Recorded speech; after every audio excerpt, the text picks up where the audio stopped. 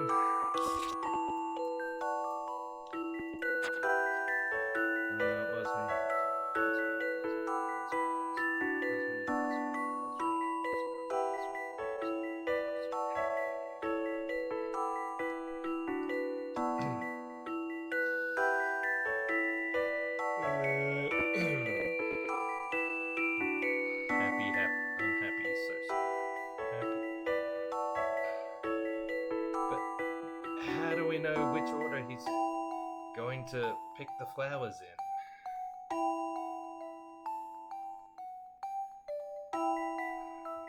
She loves me not. Happy, unhappy, so.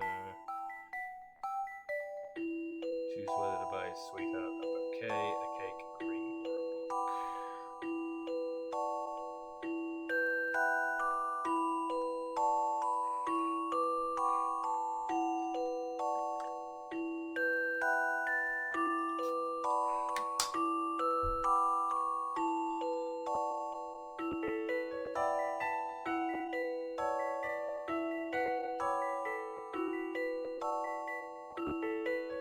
Oh wait, do they have the same number of petals on each flower? 1, 2, 3, 4, 5, 6, 7, 8, 9, 10, 11. 1, 2, 3, 4, 5, 6, 7, 8, 9, 10, 11. Okay.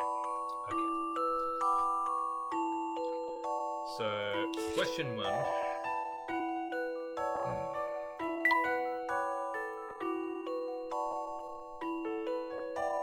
Question 1, we need an odd number of petals.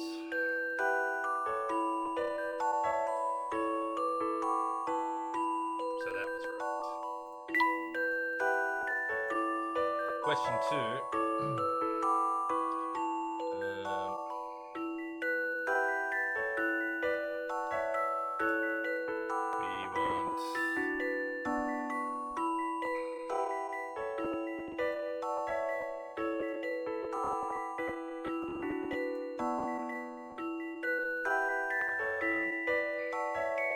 happy, unhappy, so-so. Happy, unhappy, so-so. Happy, unhappy, so-so. Happy, unhappy. Happy, unhappy, so-so. Happy, unhappy, so-so. Happy. Okay? She loves me, she loves me not. She loves me, she loves me not. She loves me, she loves me not. She loves me. Yep. And I'm assuming that the final answer we want is a ring. So, bouquet, cake, ring, book. Bouquet, cake, ring. This looks like it's going to be the contender.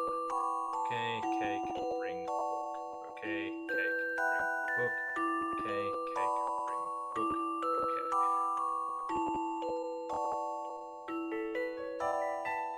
Alright, so I think it's B. I think I've got this one. No? I hate being wrong.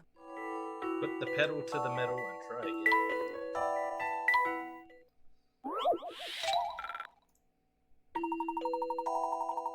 Alright, well...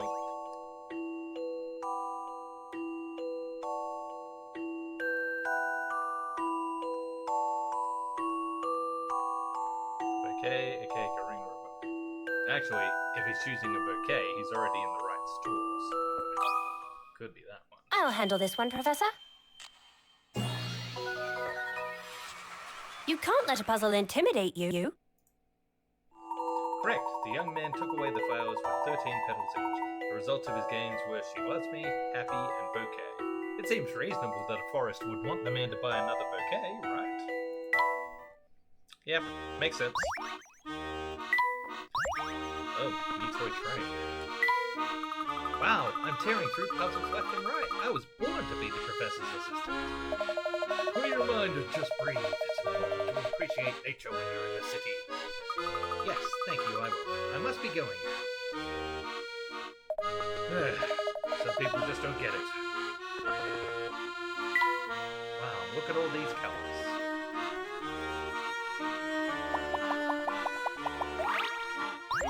Strange sea. Weird shape.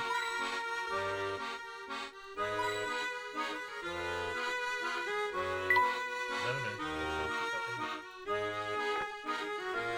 Alright. Should I have a quick look at this train?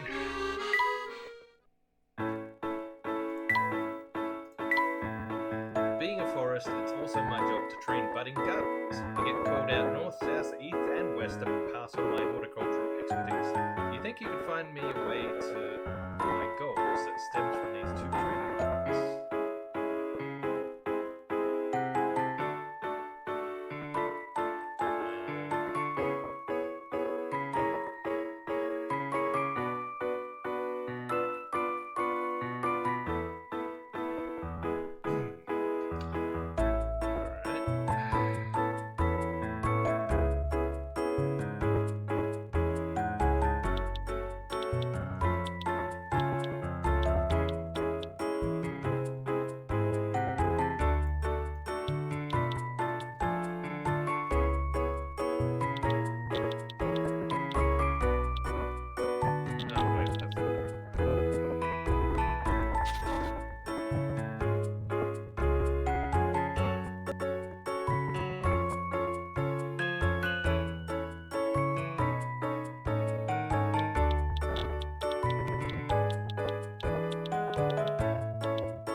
Let's give it a try.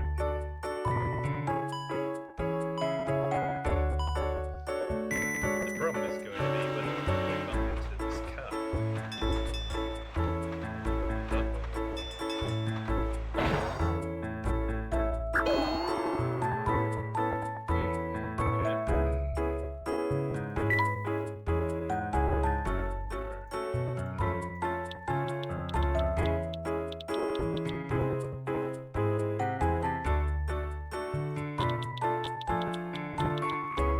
What about that?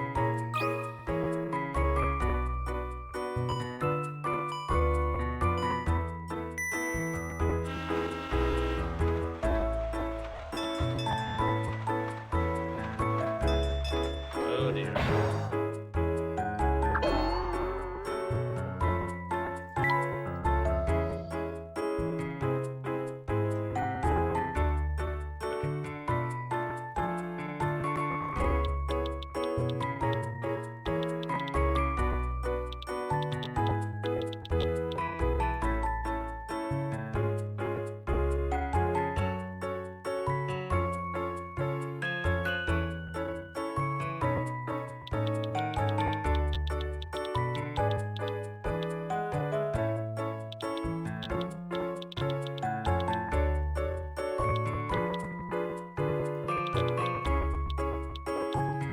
Let's see how that goes.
Well, I'll worry about that at the time.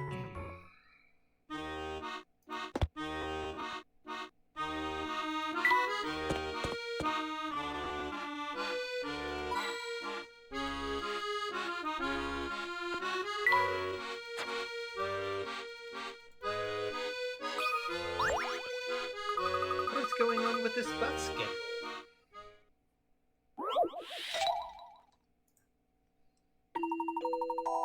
A route map is posted at the bus schedule. A route map is posted at the bus stop. The route of each bus can be worked out by following the lines of the grid according to the following rules. Number 1, buses only move toward their destination and never turn back. Number 2, a bus turns whenever it has the option to do so. Someone rubbed out 2 vertical lines on the map, so some bus routes are now wrong. Add the 2 lines back in to correct the map. Draw the lines from an intersection on the map. Okay.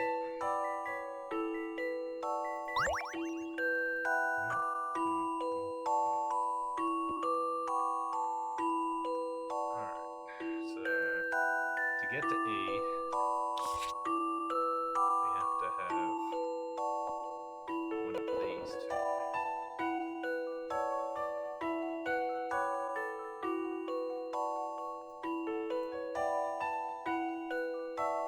To D.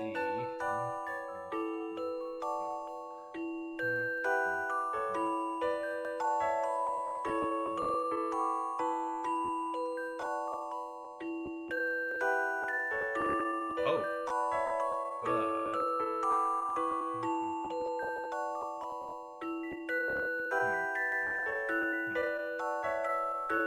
but that wouldn't work for E, would it?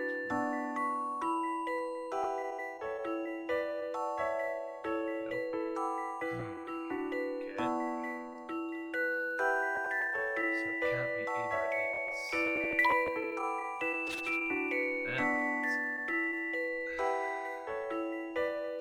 this has to turn somewhere else.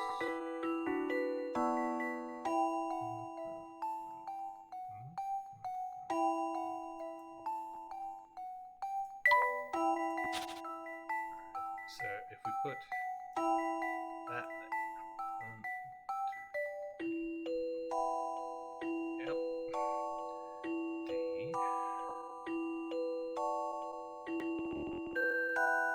Okay. C.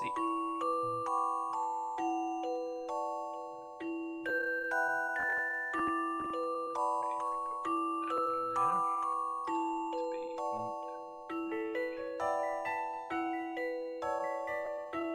Yep. And to A.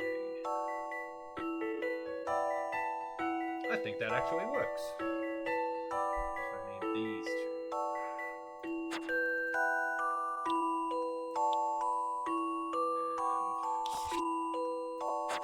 And this one. What do you think about this?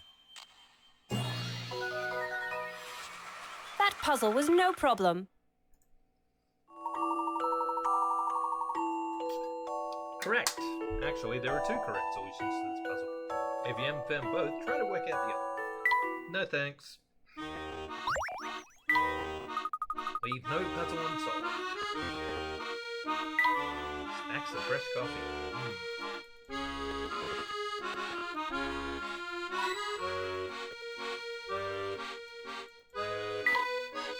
They never take the bus anymore now that I've got the scooter.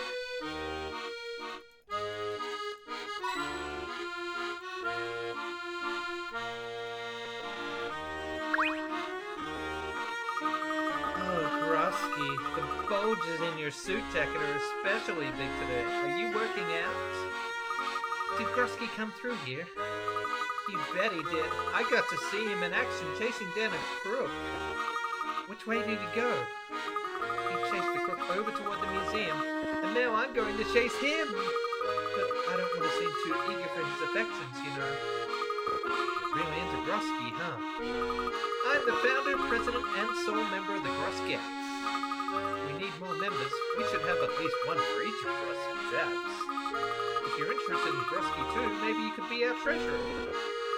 Actually, I'm fine. Thanks.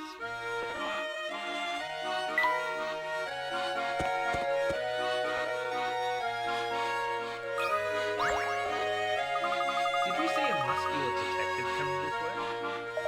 Sure did. He was scuffling with a huge fellow. It was awesome. I wanted to sell tickets to that fight, but they took off. Oh no, I have to help him. Hold on there, Matt. Do I look like an information booth to you? You can help me out. I've been trying to solve this puzzle. Take a look at it, will ya? Favorite umbrella? The forecast is predicting rain. This girl needs help choosing the perfect umbrella so she can weather the storm. She wants one with a blue handle, a red rim, and a pattern of circular rings. Which of the 4 umbrellas meets her requirements? Alright. Blue handle, so we can roll out this one. Red rim.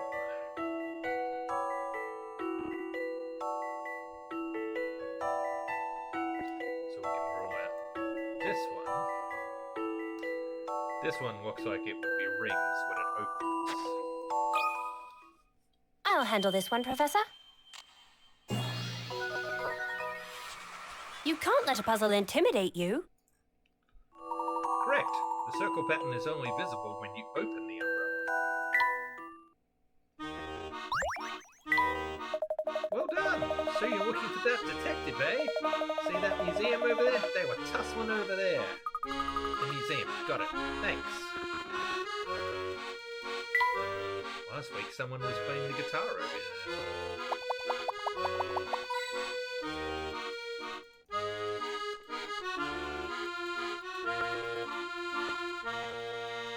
Just because that kid seemed too big for those stairs.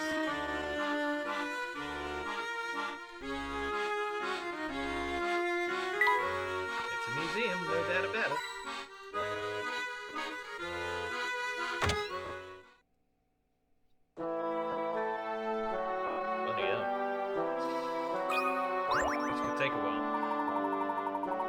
Director of the museum is a bit odd. He likes cats so much that he only answers questions in meows. Of course, to his friends, he still speaks English. Oh, but don't tell him I know. I'll give you a puzzle in exchange for your silence. Okay. Oh no, he somehow got left behind on a museum tour. Where did everyone go? From a distant room, you can hear the tour guide describing an exhibit. What you're looking at now has come here from farther away than any other exhibit in the museum. It's not man-made, and it's quite hard to find, but you do occasionally find them dotted here and there on Earth. Any idea which room they're in? Circle the tour group's location. Meteorites seems like the choice.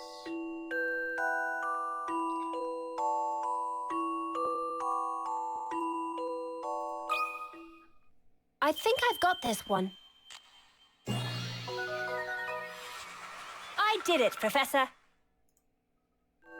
You're a shooting star. They were in the room with the space exhibit. The tour guide was telling the group about a meteorite, one of the treasures of the museum's collection.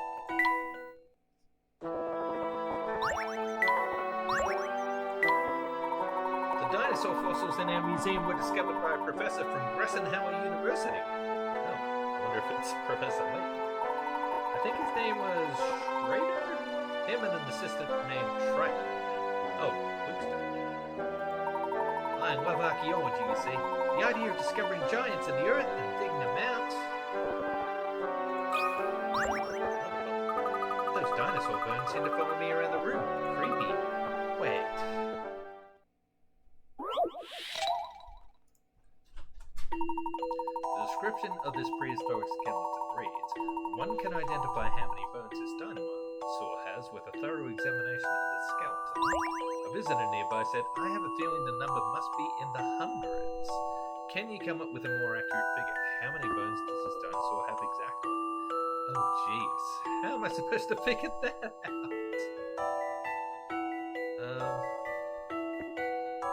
Okay. Oh, I think I see.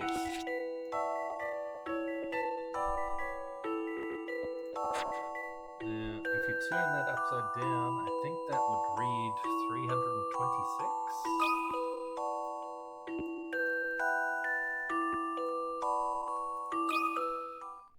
What do you think about this?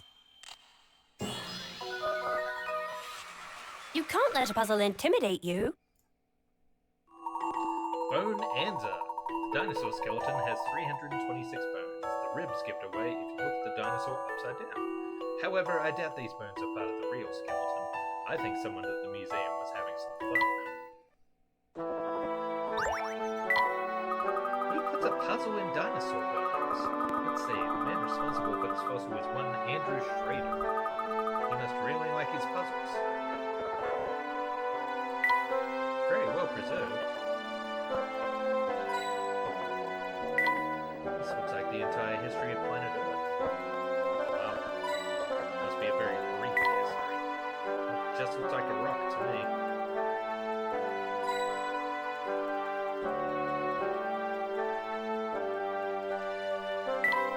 One snap from these teeth and you'd be history too.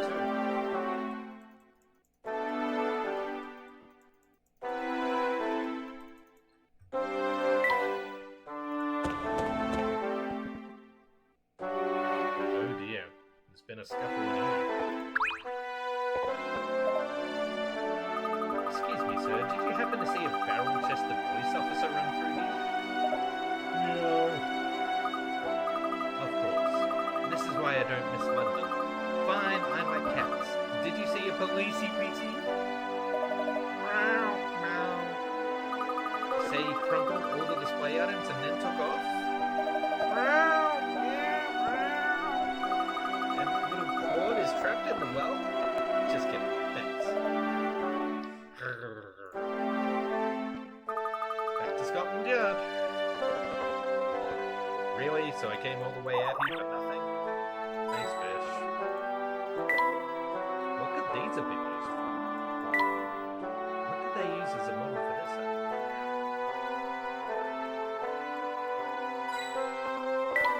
Hey, these have writing on them.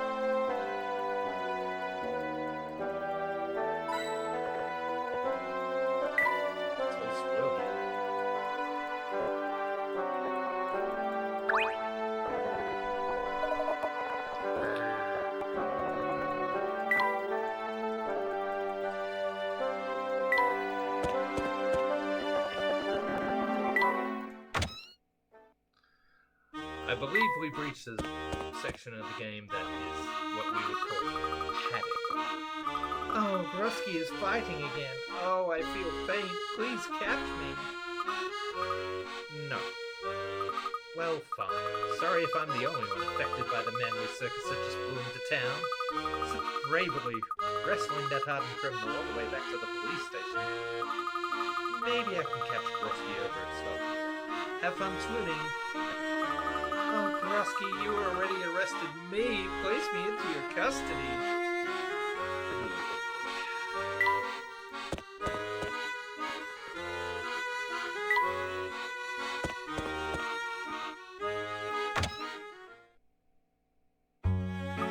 No Grusky here. Wait, what's that noise?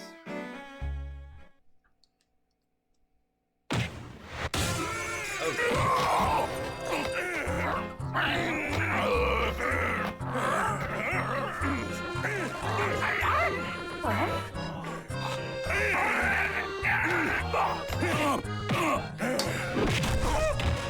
what's with the pressure in these wrists? Oh, yeah.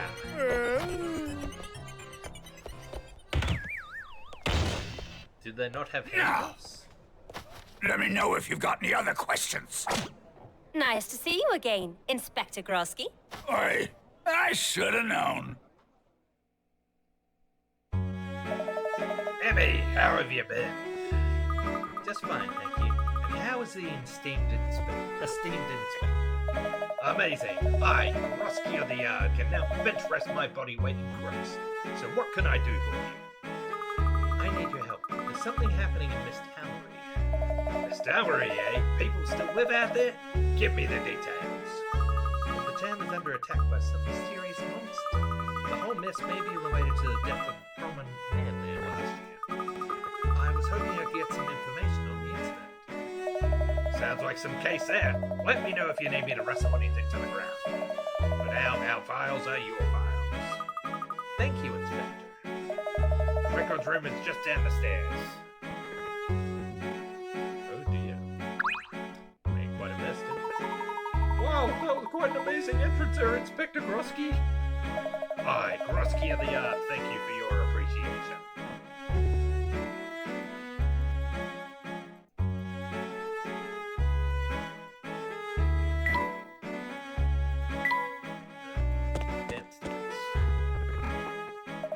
This is the records room. If we got it, you'll find it here. Wow, it might take a while to find what I need. Abby, you know I would never make you search these stacks alone. Ah, Chelmy, perfect timing. Who's that? If you look closely, you can see a thick layer of dust here. Oh, I recognize that mustache dude. I'm pretty sure he was in the original game. This is Inspector Chelmy, and of course, Barde there. Do these guys have a juggling act or something? Why is a civilian in Scotland Yard's archives? Chelmy, this is Emmy. She's a friend in need of help with a case she's investigating, Misthallery. Nice to meet you. Nice to meet you, and thank you so much for your help. Oh, before I forget, I need some film development. Can I do that here? Goodness, do you need a prescription filled as well? Wait, Barton, help the lady. Barton, at your service, ma'am. Barton, I need this film developed ASAP. ASAP? I've never heard of that kind of film processing, but right away, ma'am. I certainly hope you can manage. Let's start with these records. Joey, take that shelf there. Looking for anything sent from Misthallery, right? Yes, thanks for your help. Emmy, start on that shelf there.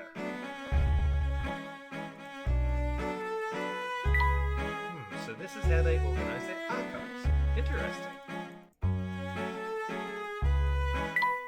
If you look closely, you can see a thick layer of dust here.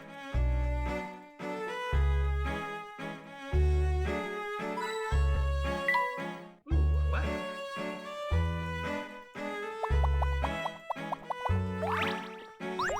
Faded map. Case records are sorted by year. Start there. This case would be from last year. Alright, that's over here. Wow, so we'll need to check this whole section. That's a lot. Oh, it's not so tough. You'll be surprised how quickly we can get through these. Find the file. You need to collect one of the files from these shelves. The file you want is 2 files over from a file with a 3 in its number. It is also 3 files over from a file with a 6 in its number, and 4 files over from a file with a 9 in its number. Which file do you need? Alright, we'll start with... Take each clue one at a time. 2 files over from a file with a 3 in its number. 1, 2. 1, 2.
also 3 files over from a file with 6 in its number. Okay. No 6s here, so this one's out. 1, 2, 3. That's okay then. 1, 2, 3. 1, 2, 3. 1, 2, 3. 1, 2, 3. 1, 2, 3. 1, 2, 3. 4 sixes.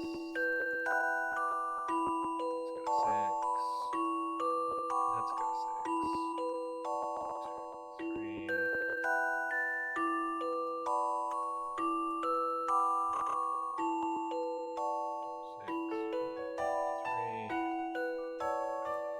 6.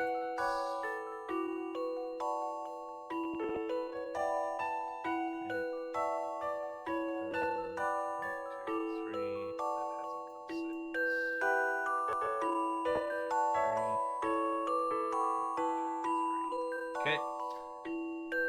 4 files over from a file with a 9 in its number. 1, 2, 3, 4.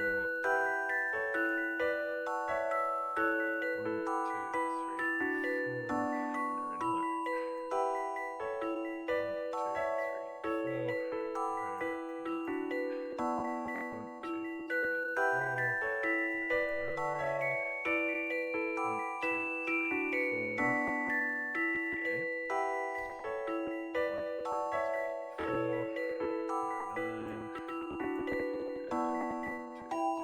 4. 9. So number 29 is the one we want. I think I've got this one. I did it, Professor. Correct. You need file 29. Good thing you found it. Still, it would be nice if they made this filing system a little easier to understand. Wait, is this it? That's it. Excellent work, Joe. Thanks. It's one of my skills. I've been trying to teach Barde a few things, but I got the photographs developed. They didn't have ASAP, but I got them done right away. Wow, good work, Barde. Monica was very helpful, sir. Of course. Well, that should do it. Thank you so much for your help. No need for thanks. It's my job. Thank you too, Inspector Chelby. It's my job as well, miss. But there is something bothering me. Oh, what's that? Take a look at this report. Seems a little fishy to me. A death like this, and only a single eyewitness account, that's usually a red flag right there. Great eye, Chelby. You just made the hair on my chest stand on it. Go with Chelby's instinct on this, Emmy. It's worth checking out. You know what? That settles it. Emmy, I'm going with you. You are? Why? Show me cover for me. Tell the Groskettes whatever you want. I'm not picking up your dry cleaning for you this time, Grosky. Okay.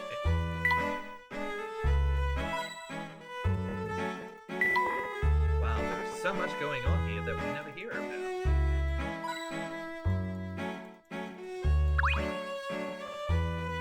Have a staring contest with the python while you're out there. That's a good man, Joey. Let's get this workout started. It's investigation, Grosky, not a workout. They're different. He looks like a very hard-boiled detective, doesn't he?